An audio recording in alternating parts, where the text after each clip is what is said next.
పరీక్షల కొరకు ప్రార్థన. ప్రియ పరలోకపు తండ్రి, జ్ఞానభూటమైన దేవా, విజయమిచ్చు దేవా, నీకు స్తోత్రం. నా పరీక్షల సమయంలో నాకు సహాయం చేయండి. నాకు ప్రశ్నపత్రములోని ప్రశ్నలన్నీ అర్థమగునట్లు చేయండి. నేను చదివినవి, విన్నవి, స్నేహితులతో చర్చించినవి నాకు జ్ఞాపకకర్తగా ఉండి జ్ఞాపకం చేయండి. ఆలోచనకర్తగా ఉండి సరైన సమాధానం రాయటకు సహాయం చేయండి. నేను చేతిరాతను స్పష్టంగా రాయునట్లు సహాయం చేయండి. నేను ఒక్క ప్రశ్న కూడా విడిచిపెట్టక ప్రతి ప్రశ్నకు జవాబు రాయి సామర్థ్యం ఇవ్వండి.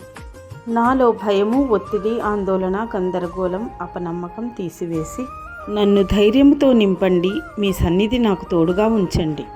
నా రాకపోకలలో నాకు క్షేమమును, భద్రతను ఇవ్వండి. నిన్ను నమ్మి ఉన్నాను, నన్ను తలగానే ఉంచుతానన్న వాగ్దానం నెరవేర్చండి. నాకు మంచి ఆరోగ్యం ఇవ్వండి. మంచి మార్కులు సాధించటానికి నాకు సహాయం చేయండి. విజయమునిచ్చు యేసు నామమున ప్రార్థించుచున్నాను తండ్రి. ఆమేన్.